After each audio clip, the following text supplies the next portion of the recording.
The exhibition is called Gogh Up Close.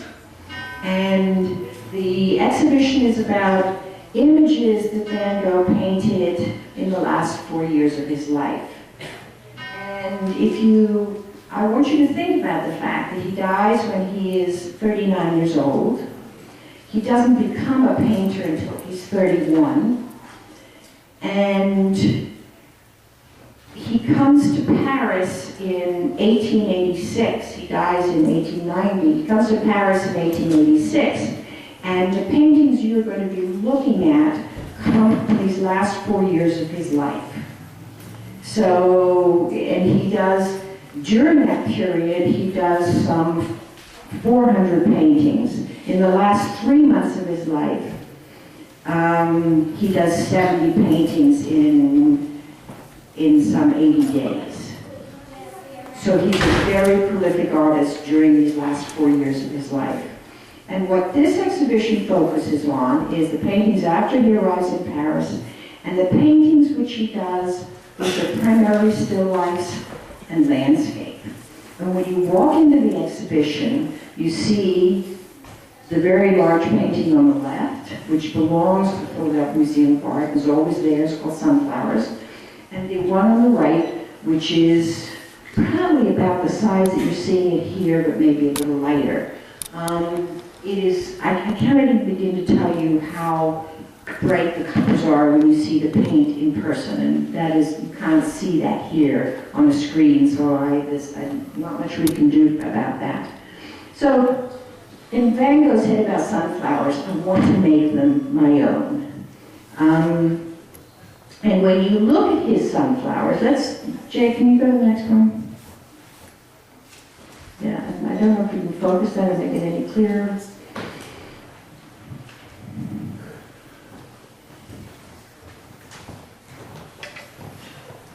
Yeah, that's a little better.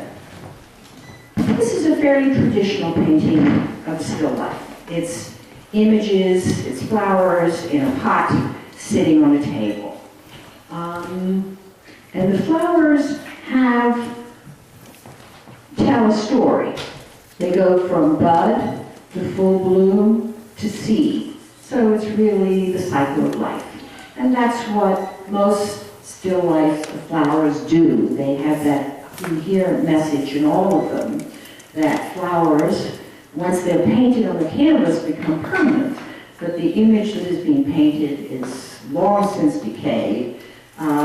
The artist who has painted them very often is gone. And those of us who are looking at it have a finite lifespan. But the image itself is eternal. And I think that's something that Van Gogh communicates very well. And what you cannot see here, which I wish I could show you better, and you just need to go to the exhibition to see it, is the way in which he puts paint down on canvas. He's painting this when there are 4 places he lives during these last 4 years of his life. A year and a half in Paris, 6 or 7 months, a year or so in Arles, which is in south of France. He puts himself in a mental institution at Saint-Rémy for another 9 or 10 months, and then the last 4 months he lives in a small town called Auvers, which is just outside of Paris. And so we're talking about paintings done during these periods. And here he's painting the sunflowers in Arles in the south of France. And by then he has said, I want to adopt sunflowers, I want them to be my own flower. Do you know where sunflowers come from originally? They came from the Americas and were brought by the Spaniards back to Europe. And so I think it's a wonderful, it's just a fun thing to know that this is what it is. So can we see the next one, Jay? And this is a painting of the heads of sunflowers at the Metropolitan Museum of Art. I mean, this is owned by the Met. And this is the example of what we mean by up close. The big sunflowers is more traditional, but what Van Gogh is doing here is extraordinary. He's doing this when he's in Paris, so before he goes to the south of France. And he likes painting sunflowers and all kinds of flowers because it's cheap. He can't afford to have models. He'd rather paint people, but he can't afford to pay them. He never earns much money in his life. And what is extraordinary is that the yellow here and the blue here are absolutely brilliant and vibrating. They're the most brilliant blue you can think of. Not a blue sky, it's much deeper than that. And the yellow is a pale yellow, not an orangey yellow. And the sepals around the edge of the two sunflowers are animated. They have a life of their own. They kind of almost move. And the seed pod here is done with an incredible amount of very fine brush stroke, in extraordinarily close brush, cross-hatching, very thick paint application. And here's a man who's in control of his hand and of his brush. And you have to think about this, that when he was 31, he says, after he's failed miserably doing a lot of things, he says, I think I'm going to try and be an artist. And he's Dutch, so he imitates the Dutch great painting tradition, somewhat dark, somber colors, and he struggles with that for 4 or 5 years, and people tell him your work looks too heavy, too coarse. And his brother, Theo, who is a paint dealer, says, you gotta come to Paris. And Theo is a very ornery cuss. He doesn't do what anybody wants him or expects him to do. And after his brother has been impugning him to come, asking him to come, all of a sudden, he says, oh, I think I'll go to Paris. So he gets on a train and goes to Paris, doesn't let his brother know, Theo know. He writes him a note from the train and says, I'm in Paris and I'll meet you at the Louvre. And he then lives with Theo for the next year and a half. And he's been painting in a very traditional style, and all of a sudden, 6 or 8 months later, he's doing work like this. And what has happened is he's met the Impressionists. He's met the colors of the Impressionists, and that totally changes the way he paints and just liberates him. And so that's part of the process that's going to happen for him. Next one, please. This is simply an old pair of boots, which he also paints in Paris, and it's the kind of thing which Van Gogh does. He goes to a market and buys an old pair of boots, and they don't look worn enough for him, so he wears them around for several weeks and then decides to paint them. And just like the sunflowers, he's shown you both the top and the bottom. And he's put them up very close, and he's choosing colors which react with one another. He's choosing an orange and a blue. Here's the orange sole here, this is the blue ground. And again, when you see the paintings in the museum, they're much more vibrant than they are here. And he chooses that very deliberately because orange and blue, if you know anything about color theory, vibrate off one another. And Van Gogh is a very smart man. He does enormous amounts of reading. He reads Shakespeare in the original, and he's reading all the latest things about color theory that are going on by a man named Chevret. And so he knows how colors work together, and he applies that with his canvas, and he uses his brush stroke to put it down very thickly. He just can't get enough of the paint. It's almost as if the paint for him is like icing on a cake. He just, when I'm icing a cake, I just love that process. And for those of you who are cooks in the audience will appreciate that. And I think he feels about paint like I sometimes feel about icing a cake. That it's delicious, it's fun to do, and his hand becomes an instrument of the paint and the brush, and it's not an intellectual process, it's an instinctual process, which he has taught himself. So he's an extraordinary artist. Next one, please, Jen. Yeah, both of these. The painting on your right is, can we focus those a little bit and see?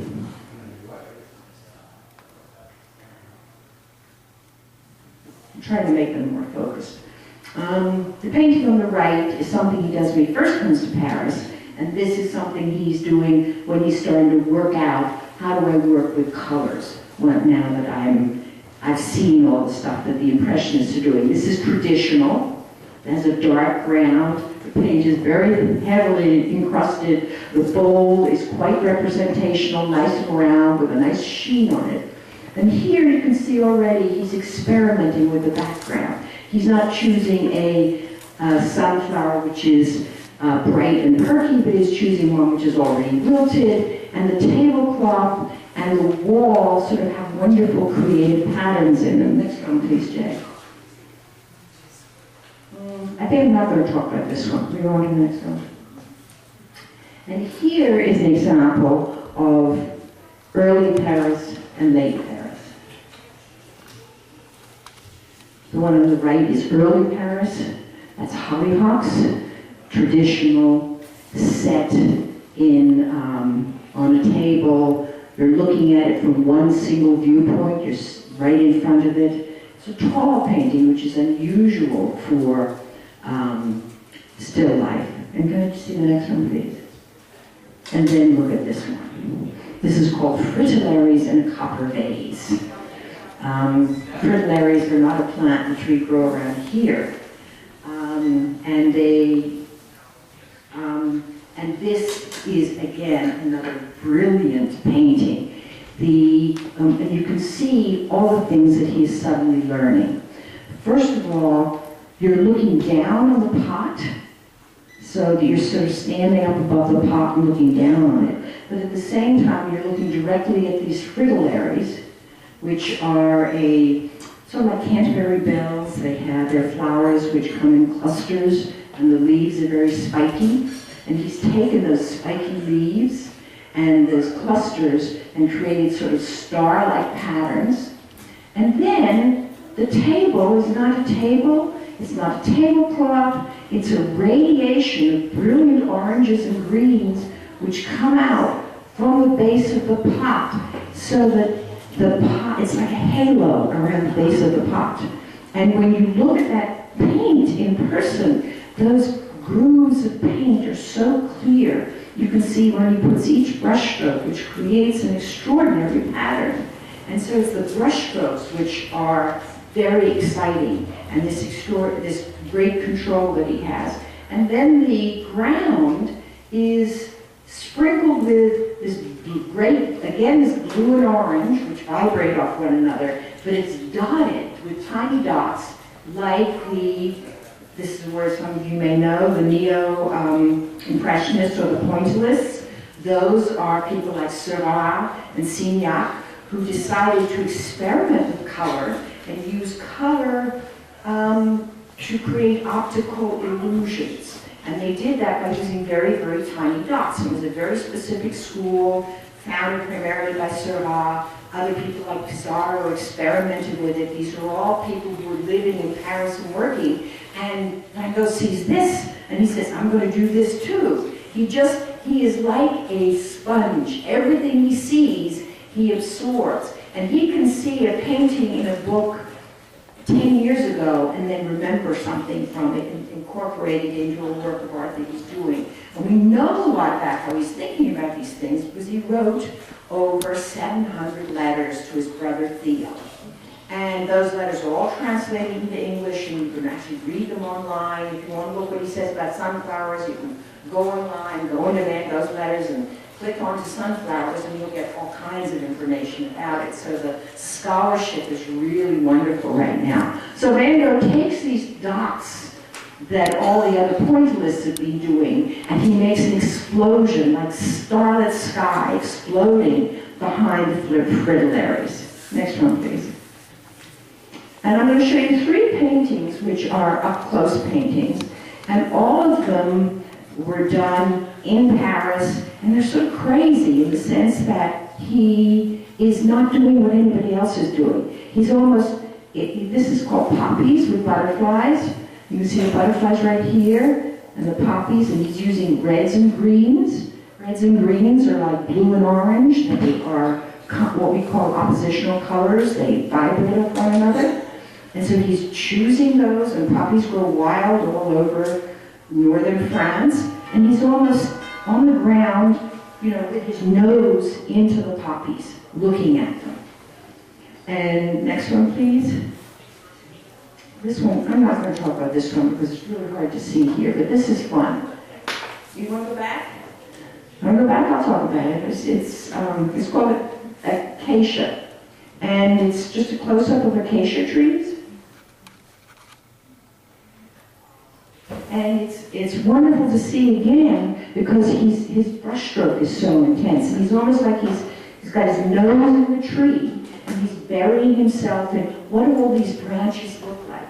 For him, nature was a place to calm his mind. Now, what is one thing you all know about Van Gogh? He cut off his ear.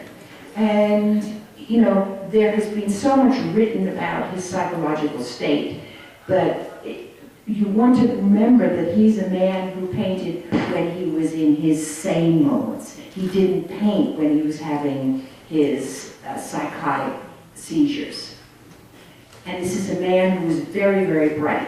He was very, very difficult. How many of you have a relative or a friend, or you know somebody who, the moment that person walks into the room, everybody sort of says, ooh, here's trouble. Well, that's the kind of person Van Gogh was. He just could not get along with anybody. And he alienated everybody he knew. And he had this, and the same thing was true with his brother. He lived with his brother for a year and a half in Paris, and the two of them, it was very difficult for them both. But at the same time, Theo is Vincent's lifeline. So without Theo, Vincent would not have been able to paint. Let's go on to the next one, please. This is called Emperor Moth, and it's one of the few in which he's not using something from life. He's using a botanical drawing of a moth to insert into a painting of, we think these are arum lilies, and here they are going to seed. But this very abstract figure of a moth is sort of painted on the surface. And again, this idea of being so close to it. He just can't paint it in detail enough. He just wants to understand how it works. Next one, please.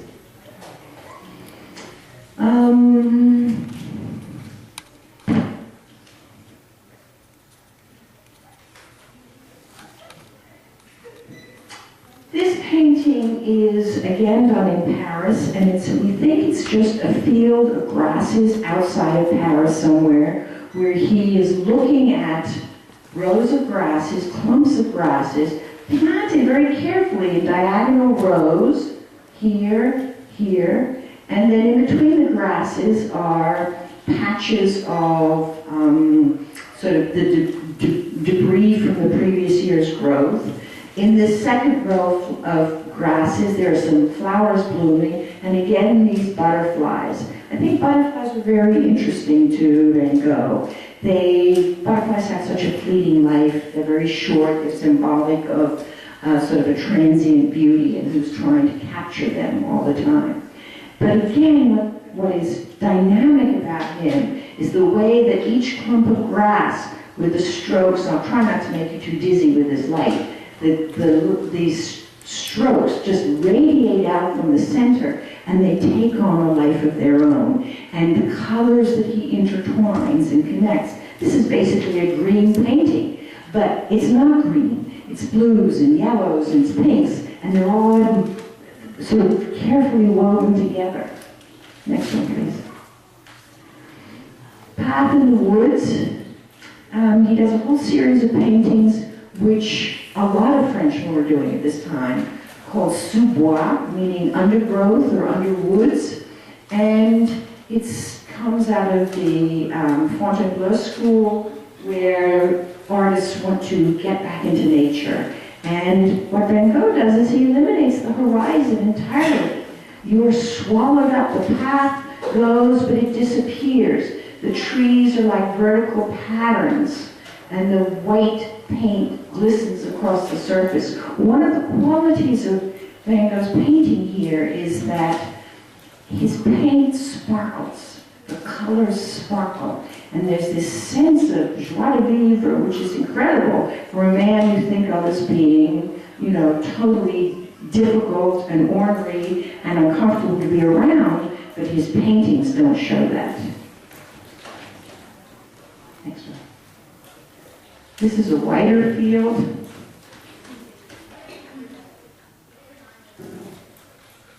And one of the things he's doing here is he's eliminating a horizon. And this is a field of grasses again. These are dark blues interspersed with the greens. It's very prickly. You sort of get the feeling of almost like a desert-like space. This might be painted, we think, in the south of France. There's a path in the distance, and there's a punctuation of trees just where our eyes leave. And what is interesting about this is that this is not painted grass on a hill. This is just simply a field, a flat field. But by eliminating the horizon, he's tilted the whole thing upwards. And that gives the feeling of having your nose right in it. And he gets this from looking at Japanese prints. He and Theo, between them, had 500 Japanese prints, which were all around Theo's apartment, where they lived in New York and in Paris. And for Vincent, this was another place to learn.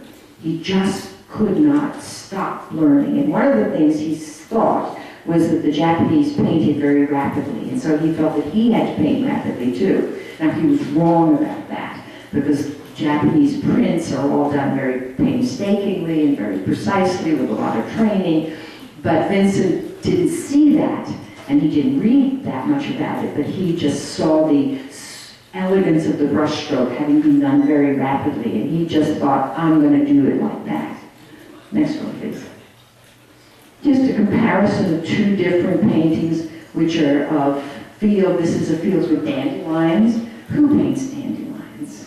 You know, we all try and get rid of them, but he just sees them as these brilliant yellow dots across this field. And again, he's eliminating the horizon totally. And here he's even closer up. And each of these clumps of grass takes on an aspect of its own. There's only one other artist that I know of, and that's Albrecht Dürer, who in the 15th century does something called a piece of turf. But most artists paint fields or something much grander, whereas Vincent is just focusing right down inside. This is called wheat sheaves, not sheaves, it's just a field of wheat. And he said about this, and I'm not sure I'm quoting exactly, he said, I want to be able to hear the wind blowing through the wheat.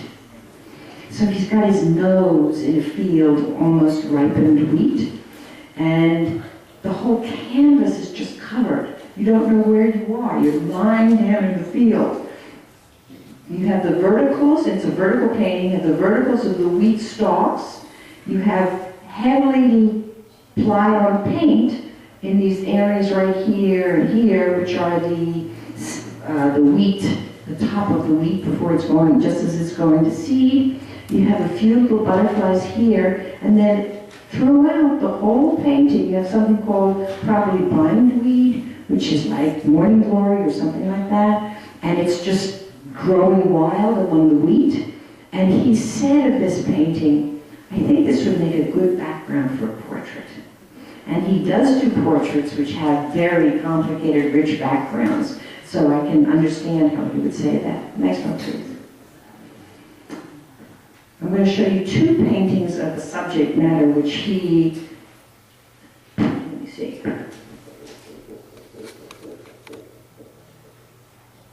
What you're hearing is the end of my thing rapping against the cord. I'm going to show you two paintings of irises. He loves painting irises. Irises are a great discovery for him because what he sees is that in Arles, in the south of France, where he lives, where he's hoping to establish an artist colony, where Gauguin is going to come visit him, and where, of course, they're going to butt heads, and that's when he's going to commit this act of self-mutilation, of cutting off his ear.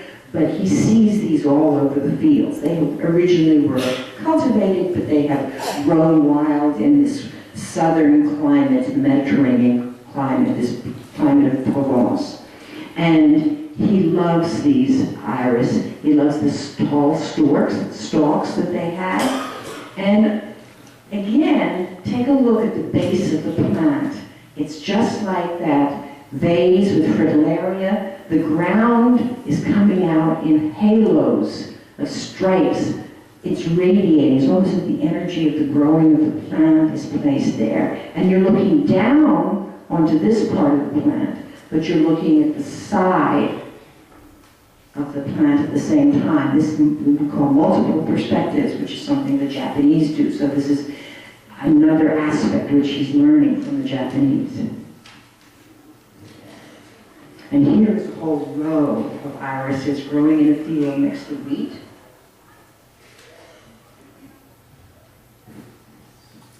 And he's using something incredibly Japanese here. He's using this diagonal of the irises, of the edge of the green field with the wheat here, which has gone yellow, to create this huge diagonals which lead your eye across the canvas and come up here and then zigzag back. This Z kind of formation you see in a lot of, and I'm going to show you a couple of Japanese images, not that show this that clearly, but they have some in the exhibition which shows that really nicely.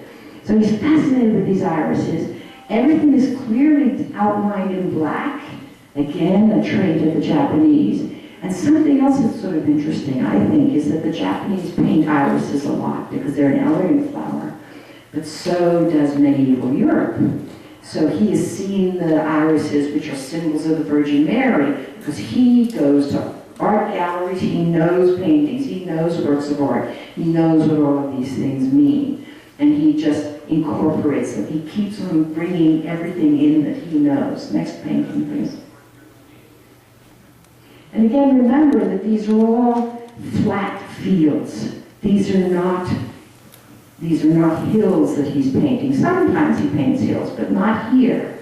And here he's painted, this is, I believe, is painted in, this is painted in Arles. So he's, when he comes to Arles, it's a sort of semi-tropical climate, you know, in Provence. And he loves all the fields there, he loves what's growing there, and he paints it in brilliant colors. And this color here is not this pale, washed out turquoise, it's almost brilliant turquoise, like this woman here has a wonderful sweater on with pink and turquoise on it, it's almost that color. And this is laid out like a patchwork. And these are the fields going for many miles in the distance, but he's made them all tip up and come towards us. And the other thing that I want you to look at is what he does with skies. He paints skies so many different ways. And he's also looking back to a Dutch tradition. The great 17th century Dutch painters, people like Van Riesdael and others, painted their own landscapes. They painted their domestic scenes, they painted their wheat fields, they painted their people spreading linens to dry in the fields. And you know Van Gogh knew about that. And this is almost like patches of cloth spread out across the landscape. Next one, please.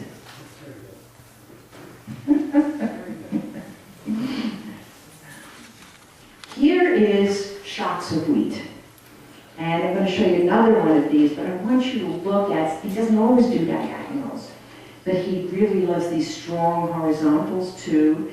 And I want you to look at the colors. This is a fairly good slide in terms of the way the color is done. There's this yellow ochre right in here, the brilliant lemon yellow of the ends. And these are shocks of wheat. You know, when you're harvesting wheat, before the age of tractors and so forth, you would bind them up and stack them. They'd support one another until you were ready to take the grain and take it to the mill and make bread. So these are shocks of wheat. I had one student who came through and she said, "That's rice growing." And I said, "No, it's not rice, it's wheat. Rice doesn't grow in Europe." And she said, "Well, I grew up in Haiti, and that's what rice looks like growing." And I thought that was a really wonderful thing that she brought to seeing it. But what I want you to look at here is this purple against the yellow, and yellow and purple, just like orange and blue, just like red and green, are these oppositional colors which create a wonderful sense of dynamism and movement. And these shocks, I think, have a persona. And then here's the unharvested wheat, other fields which have already been harvested in the distance, and then just a couple of little verticals right here. Those of you who know Van Gogh's Starry Night will recognize that this is a cypress tree, which he really comes back to over and over again. Next one. Another wheat field, and I think I have them set up against each other. Yeah, so you can see this one is all horizontals, this one is diagonals, which leads your eye into it, and again, these punctuations, and look how different the sky is. Here it's horizontal, and here it's, energy flowing across the surface. Next one, please. Yes? In the one before, though, she was starting to say something about the sky, but I didn't get it. Can you go back one? Yeah. This one here. Was there something? I'm going to say something more about other skies. I think I just want you to notice that he paints skies in a lot of different ways. He paints them sometimes as clouds, as cumulus, sometimes as rushing storms, and sometimes they just take on a whole lot of energy. I'll show you in a couple of later ones. You're welcome. This is a nice path. These are red, sort of, I don't know what they are. These are stacks of wheat, put in, what are they called, haystacks. And then this is the house behind it. And he sometimes, this is one of the few images in the exhibition which has a person in it. Almost everything in this exhibition doesn't have people. And the startling whiteness of the path, which again leads your eye into the distance. Next one, please. This I love. Now, this is painted at a different time. This is not painted in Arles, but this is painted in Auvers. This is painted in the last 3 months of his life. At this point, I'm not showing you these paintings chronologically, rather more trying to group them together as subject matter. And these are stacks. These are corn, what do we call them? Wheat? Husks. No, not husks. These are houses. These are not houses. These are stacks of the stalk of the wheat after the grain's been harvested, and it's then put into great big mounds and used for fodder for the animals in the winter. And this one has a thatched roof.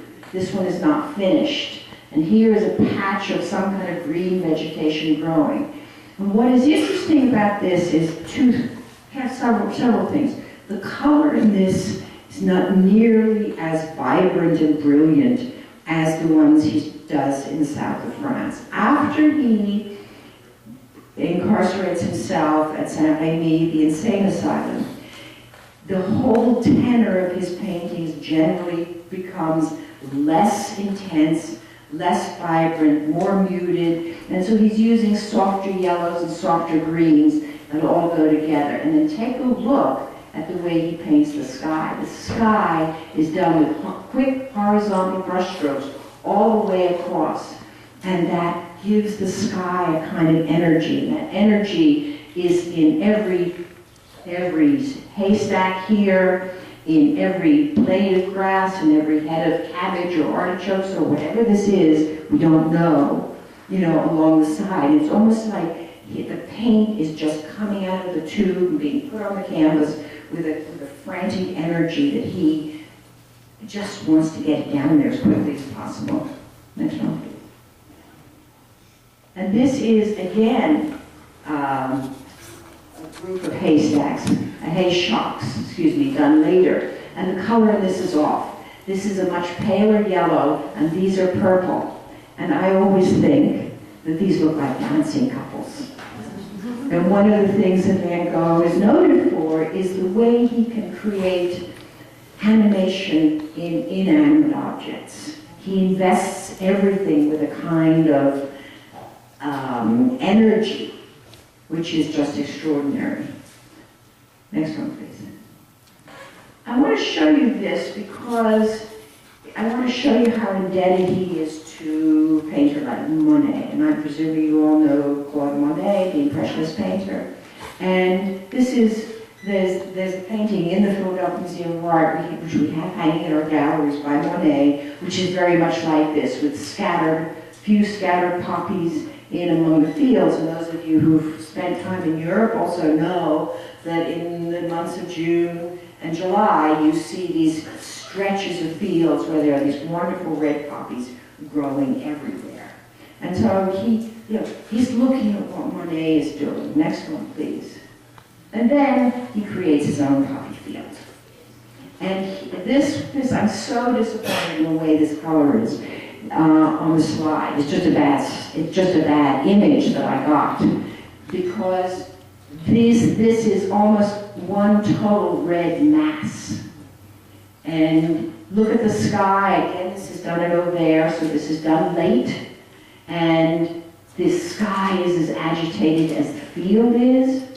And you have this horizon line with little lollipop trees right there, sort of against the sky. But it's almost as if when you go to an airport and you're meeting or as I do, when I'm meeting my family who comes from the West Coast, and they come up the big alley at Philadelphia Airport, and all of a sudden I see my daughter and my 2 grandchildren, and all of a sudden I don't see anybody else.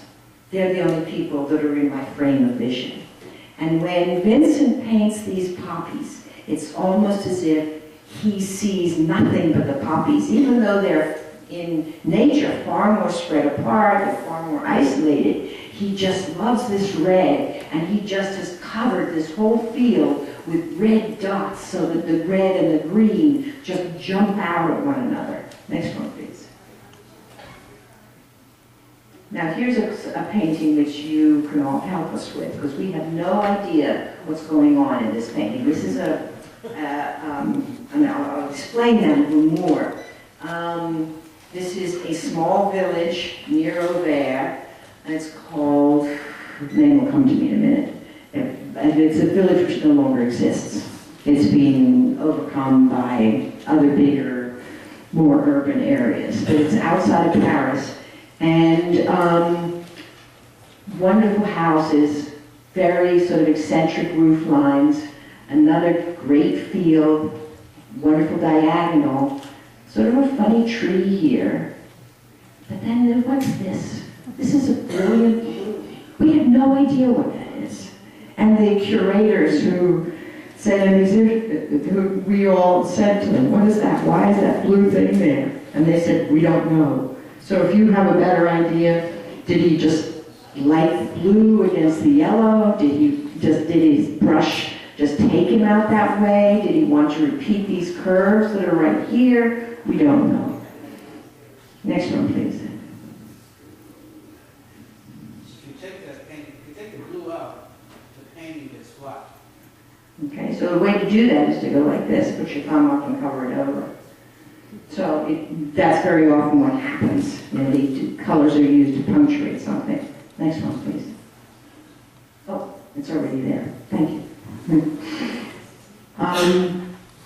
In this is called the olive groves, and he's standing in an olive grove, and this is the olive grove right here. And he's looking, is it up? Is it across? Is it straight across a flat field? He never clear, you don't know. But I want you to look at the sinuous nature of these walls. And you know very well, when farmers build walls, they're not curved like that. They're straight. But he somehow gives them an energy which allows them to meander across the landscape. And here, one of our curators, a man by the name of Joe Rischel, said this painting is like a dragon underneath the soil, just beginning to emerge. So that all the wheat fields right, all the olive groves right, vineyards right here and further here just seem to again have a life of their own. And scattered along the edge, those lovely poppies, which Vincent clearly likes. And then that orangey red is picked up here and over here. Next one, please. This is an extraordinary painting, and it's the only one in the whole exhibit of a French garden. You know, the French are known for their very formal landscaping, very precise ordered beds. Those of you who've been to Versailles think about those expanses of very organized space. Then we think of that as being French landscaping. This happens to be the garden of another French painter named Denney. And you have a gravel path. You have 3 very formal beds right here. And there's one, and there's a little patch of geraniums. And this is a hedge in the background, or sort of boscage, some kind of greenery, you know, shutting out the rest of the neighborhood. And 2 things about this painting I think are very interesting. First of all, it's incredibly energetic. The brush stroke here, they're little sort of dashes of yellow and green and vertical. Here it's pointillism, these little tiny dots. And here, these oval beds look like boats sailing across a big wave. And when Roberta Smith came to review this exhibit, Roberta Smith is the art critic for the New York Times, she thought this painting was the most extraordinary painting she'd ever seen. It's never been seen in the United States before. And she just felt that this expressed all kinds of things about Vincent that we didn't know. And this, okay, yes. This is one of the Japanese images that I want to show you. This is by Hiroshige. It's called Sudden Storm on, and I forget the name of the bridge. And I want to point this, first of all, this is an image which we know Vincent had a copy of. You know, prints are always made in multiples, so we know Vincent had a copy of this. And how he's done this is he's created the sudden storm by these diagonals of rain going across the whole surface of the painting. Can you see that? It's hard to read. The other thing I want to point out to you, that this is a way in which the Japanese create the sense of depth on a canvas, the 3-dimensionality that we see in Western painting. And this bridge is really the same width all the way across, but you read it as disappearing into the distance because it's laid on this diagonal. And then it comes back again over here so that you see this whole painting as having this whole image as being a painting crossing a river and having a great amount of depth, even though the color is very flat. And it's that kind of tinkering with space, which is common to Japanese art, which is very new to the Western world. But Vincent wasn't the only one observing this. Next one, please. And here is one of the most important Vincent van Goghs in the Philadelphia Museum of Art called Rain. And you can see that what Vincent has done is taken this stripes right from the Hiroshige painting. Go to the next one, please. Did I lose power?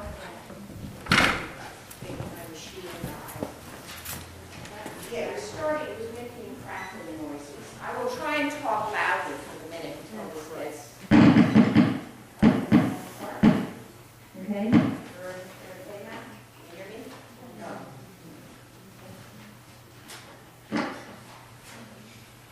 Can you hear me now? Yes. Yeah, you can hear me. Is that over the microphone? Okay. This is about how big the painting is in the museum. This belongs to the Philadelphia Museum of Art, so if you don't get to the Van Gogh exhibition, you come back later, you can always see this painting. It's always hanging up. And this is painted while Vincent is in the insane asylum at Saint-Rémy. Saint-Rémy was a former monastery in a total valley, and it is a building built in the 12th century in very much a Romanesque style, and it is terribly rectangular and straight. And if you look at an aerial photograph of it today, what you see is this great big enclosed monastery garden surrounded by 8-foot-high walls, which are very straight and very proper and very erect. And Vincent has a room on the second story of this building. And he's here painting a rainy day while he is recuperating from this psychic damage that he's done to himself and to his body by cutting off his ear. And this does not look like a flat plane. It looks as if you're looking upwards and very far into the distance. There are a few hills which are specifically hills, but this looks like it's rising up. And the wall looks like a great undulating serpent, which is moving along over the plain, and as does this drainage ditch right here. And the Japanese-like stripes of rain across the surface of the canvas, although some of them are quite multicolored, the overall effect of this painting is very gray and somber and quiet. Next one, please. This is the same scene, and here the field is tilting even more on a sunny day, and the wall is undulating even more, and the grass grains, which are the blades of grass, which are pretty far away, are even visible all the way up here. So his brushstroke is just carrying him away. And he loves, again, this is much somber in color, but take a look at the sky. Very extraordinary yellow sky, isn't it? This is a very small painting in the exhibition. But the sky is sad. Okay, that's right, I'm ready to go on to the next one. This is also done at Saint-Rémy. This is in the gardens, standing there. And I think here you can see his experimentation with color. What the Impressionists taught him was that you can paint a tree, and particularly Monet does this, you can paint a tree which has pink leaves and a blue trunk, because light is only, what you see is only a matter of reflected light. And Vincent doesn't want to paint light, but he loves those colors. So here he has these purplish red trees, which are act like a frame. They're cut off at the bottom and at the top, and the center is this wonderful cypress tree, which is vertical, undulating, very somber. The cypress tree, I believe, is the material in which coffins are made. There's a Shakespearean poem which says, "By sad cypress, let me be laid." And here's the wall of Saint-Rémy. Here you get an idea. It's a little straighter and stronger. And then the energy, the diagonals of the greenery here, which just continues right up into the sky. So he's doing a lot of different layering in this piece. Next one, please. This is quite a large painting. It's called The Road Vendors at Saint-Rémy. And at some point, he's allowed to leave the institution and wander into the town. And these are plane trees, sycamore trees, right? We have a lot of these around here. That's that wonderful tree with that very beautiful bark, which creates patterns that look like maps, I think. And these are enormous trees. And one group of students coming through here said, they look like big Disney dwarfs clumping across down the road, and I think that's a very apt description. This is the road here. Here are the road menders. They're the people doing it. This is the detritus, what they've dug up, and this is what they're going to mend the road with. The colors in this are much purpler and yellower than you see here, and these doors are absolutely a brilliant green. But again, no horizon, no end to the road, just this whole scene pressing in on you, and all these trees take on their own persona. Next one, please. Back to the undergrowth, and he really likes doing this. There's a sense of you're just in the middle of a forest and totally lost. There's no path here. There's some white flowers, but there's no illumination from any sunlight. Next one, please. And this is a very small painting.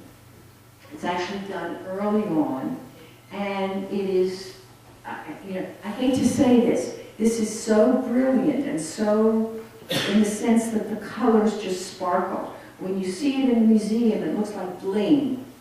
It's just every piece of paint put on here. These are brilliant oranges. They're put on there in this pointillist technique, and so they vibrate across the surface, and the greens and the yellows just glitter. Next one, please.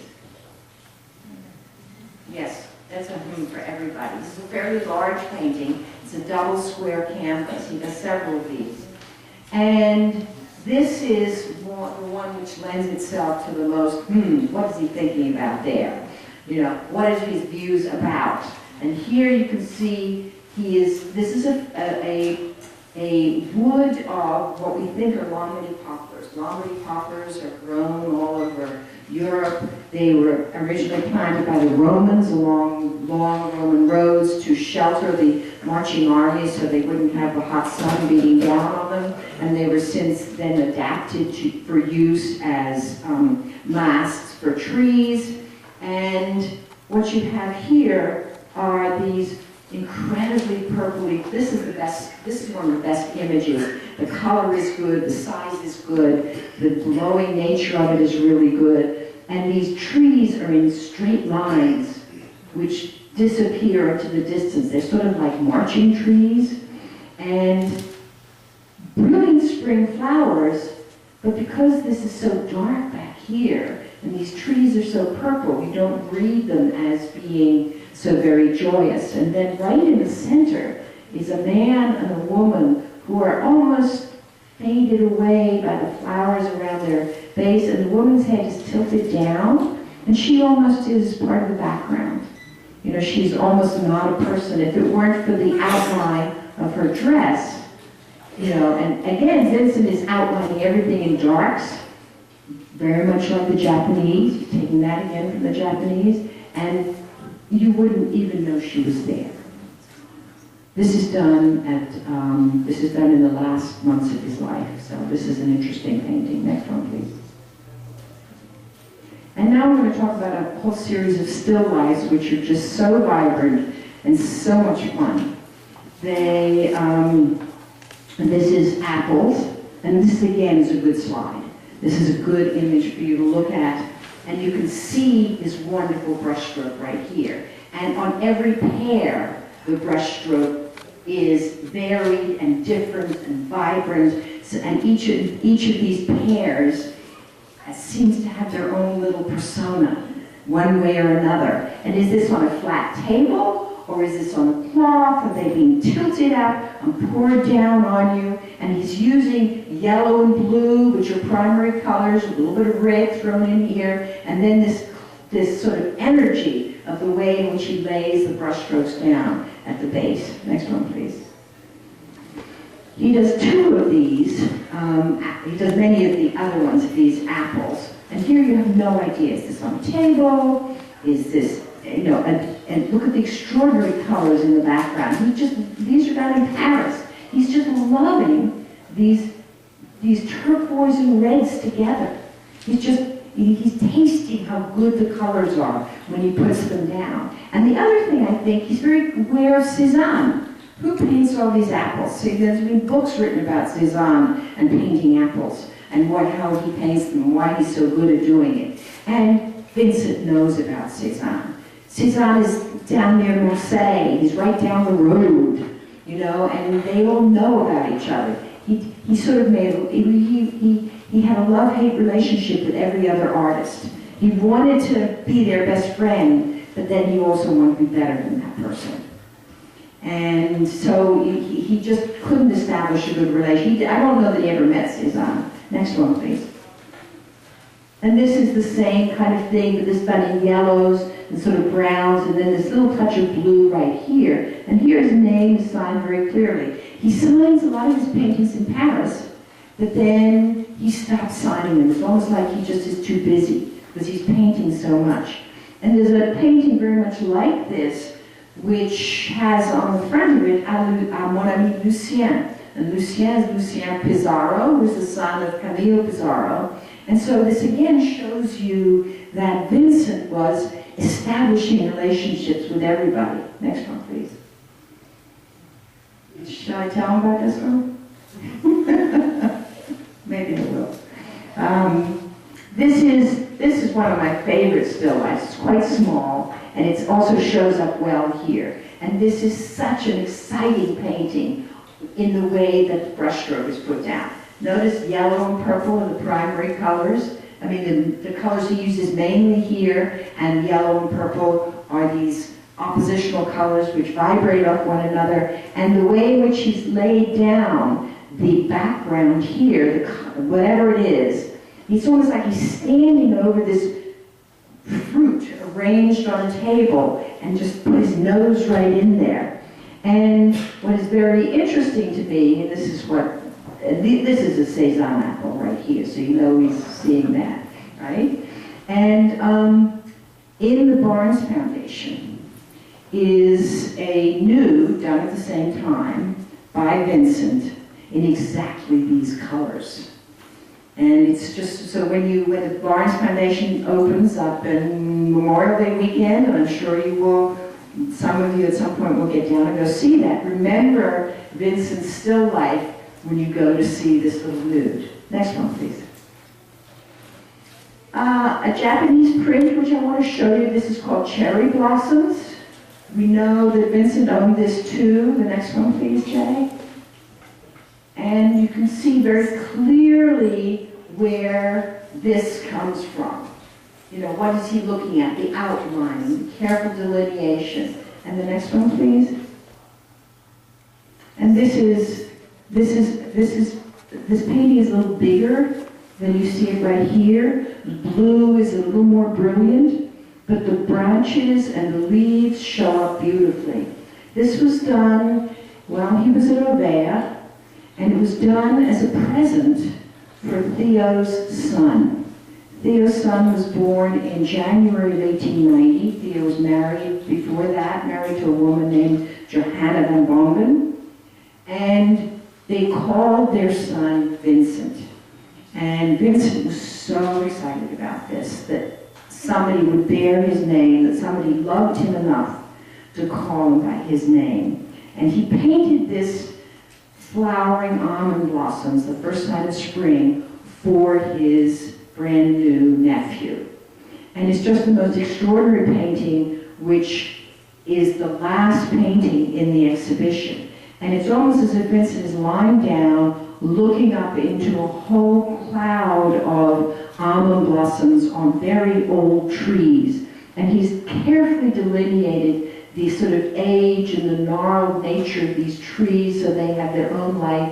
And then these very delicate blossoms, like butterflies scattered all over it, set against this brilliant blue sky, which you just look at, and he's painted in such a way that the sky seems to go on forever. And it's a very fitting closing to the exhibition. And Pizarro said about Vincent after he died, he said, we thought he would go mad, or we thought he would surpass us all. We did not think that he would do both. So that's the end. And if anybody has any questions, I'm happy to answer.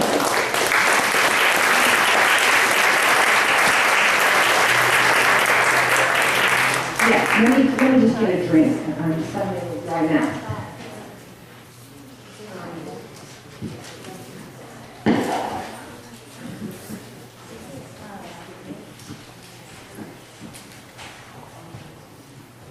Okay, I'm sorry. How close was the almond blossom painted to the end of his life? In the last 3 months of his life. In the last 2 months? Yes, yes. And then, isn't that one a private owner, or that person that was been disposed? This one belongs to the Vincent van Gogh family, and it is in trust with the Van Gogh Museum in Amsterdam.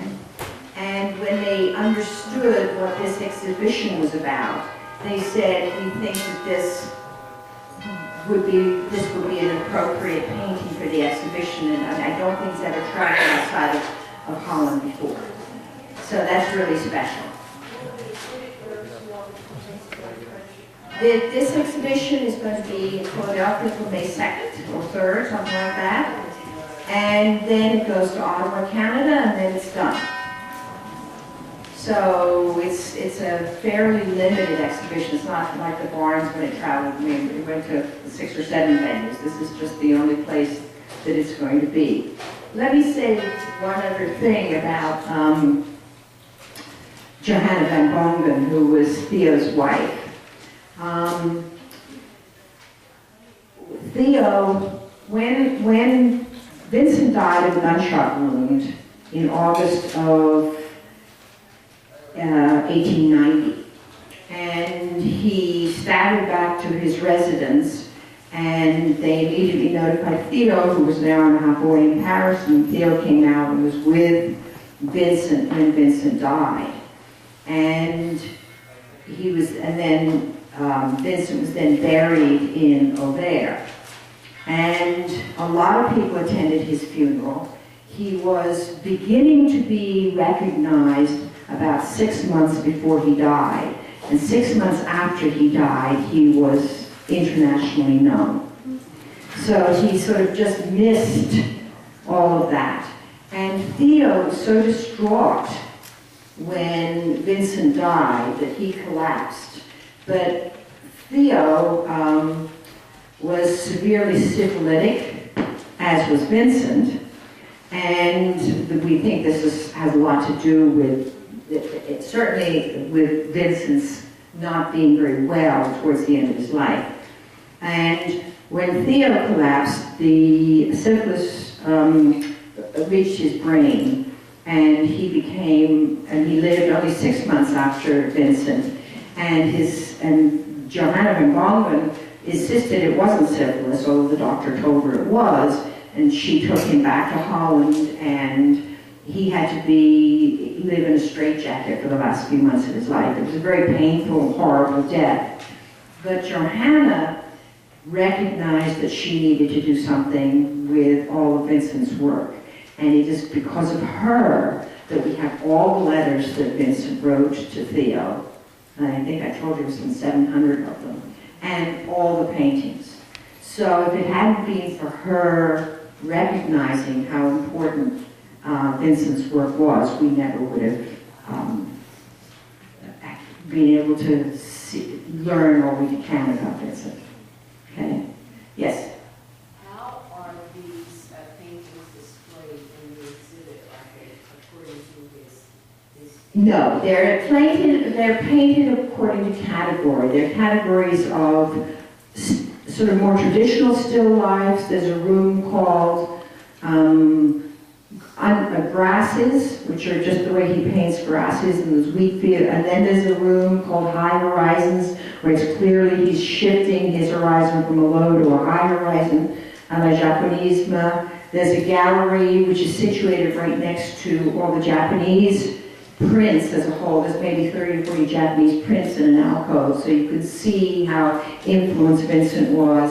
Then there is a gallery called Undergrowth, or Sous-Bois, and then there is the final gallery, which has the almond trees in it, and in that they have all his really crazy still lifes, all those ones which, the little tiny ones I showed you in the beginning, and then the 3 or 4 apples that I showed you, which are just scattered across the surface. You know, those brushstrokes are so wonderful. So it's done by grouping of the kinds of paintings that he's doing. And you can tell, now that I've been in there, I can tell which ones he did early and which ones he did late, which is really fun for me to have something that I've learned just by looking at them. 43 maybe. One of the works, this is a nice story, one of the works is in the exhibition, and it is a fairly traditional still life. It's a good way of showing that he knows how to, not still life, a landscape, that he knows how to do more traditional perspective. And this particular painting is owned by a private collector who in 1963 said to a hotel, is it San Antonio, Jay? No, it's not, in Texas. No, it's not Dallas. It's another town other than Dallas, a big hotel in San Antonio, because John F. Kennedy was going to spend the night there before he went to Dallas the next day. And so this painting hung on the wall of the room in which the last night Kennedy was alive, in San Antonio, Texas, and I think that's sort of a nice story. And apparently Kennedy wrote to the person who donated, who lent the painting to be hung in their room, thanking him for that. I don't remember what the name of the painting is. It's a street. It's in the exhibit. It's a very traditional pointless street scene. Okay, it's just sort of one of the fun stories about all the paintings have a history. You know, they all come from somewhere, go somewhere, or belong to somebody or whatever. And you know, each painting has really great histories. Any other questions? Yes. Are there any living members of the family anymore? Yes, they are, but they're not called Van Gogh anymore. But they are direct descendants of the family. Yes. Good to know. Thank you. Okay. Fern was alive. But they're not. I don't know enough about that to verify that. Yes. How many paintings did he paint? In his lifetime, Yes. close to 900 paintings, between 800 and 900 paintings. Most of them were done. He does, you know, and when he starts doing painting when he's 31, he does maybe 50 paintings a year. By the time he gets to Paris, he's doing close to 200 paintings a year. So he, you know, when you think about it, he does all these works in a very short period of time. Yes. From any other artist? That's a really interesting question.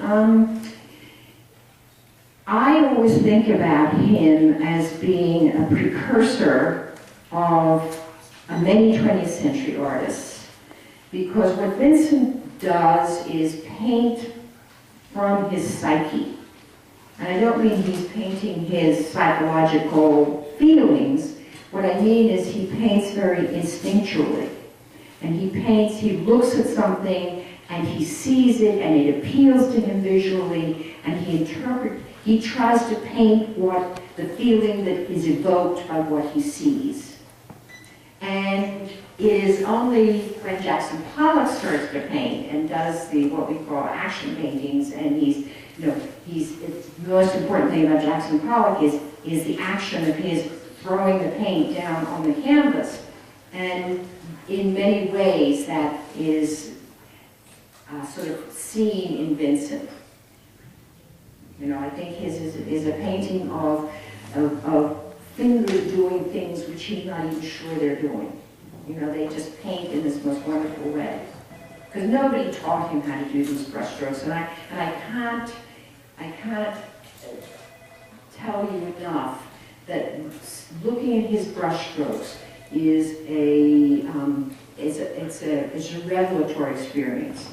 I walked in on the first day these guys were allowed to go in, and I cried when I saw those two heads of those sunflowers, because the brushstroke was so amazing. And it just doesn't show up here, so I'm sorry about that. Any other questions? Well, you were a wonderful group of people. Come on.